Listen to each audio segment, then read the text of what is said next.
So when you're having these regular weekly meetings, the challenge that you need to do is make sure that you don't turn them into status update meetings. You want no status update meetings. And why do we have no status update meetings? Because a status update is basically each person in the group going around saying what they've done and then getting defensive about it, usually. And often enough, that's actually just a sequential set of one-on-ones where the manager's talking to this person about, or the leader, it's not necessarily a manager, it might be some sort of a cross-functional leader like a product manager.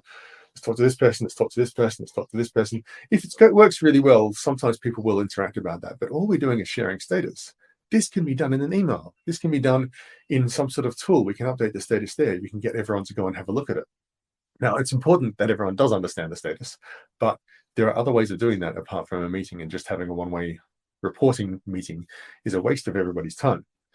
But the other thing that I think is really important about meetings is, which is unusual for people who are getting into OKRs and sort of starting to use OKRs, is don't have an OKR meeting. Let's not have a meeting about OKRs. Like often people say, all right, it's our weekly OKR review meeting, and we go through each of the objectives and each of the key results, and we say, what have we done on this? What have we done on that?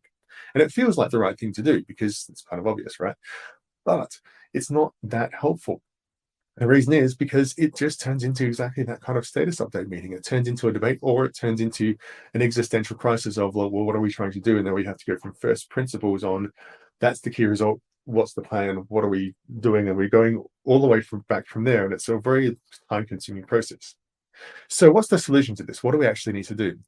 Here's what I suggest. Have meetings about plans, right? So you've got your OKRs, you've got your objectives, you've got your key results.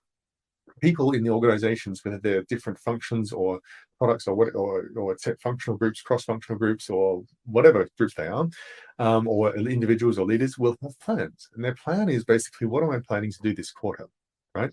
And the plan is effectively a document that is intended to deliver the objective and key result, right? So this document, we've written it down. I always advise people, write down your plans, because if you haven't written it down, it becomes something that's waffly in the air. Ideally, write it down as a document, not as a presentation, because documents are a little bit more concrete. You can do things with them, and they require a little bit more thought to go into them, but they're much more concrete to be able to talk about. If you stick them into some sort of project plan, the Gantt chart, or whatever else you do whatever you do. Do the thing that you do. I think there are good ways of doing it and less good ways, but doing it in some way is better than not doing it at all. So have your meeting about the plan, right? We've reviewed this plan at this stage, hopefully. That's probably a session for another live stream. But you've got this plan. Let's review the plan. Let's go through this. And what are we doing with this when we review the plan? We're talking about progress, problems, and proceedings. That's great alliteration, but it's a bit hard to understand. What I mean is progress, problems, and actions, right? So what you don't want to actually sort of like create the plan in the meeting. We've already done that work. Let's look at the plan and see how we're doing. Let's quickly say, what have we progressed? Where are we up to with this plan? How far have we got to with this plan? What's going on?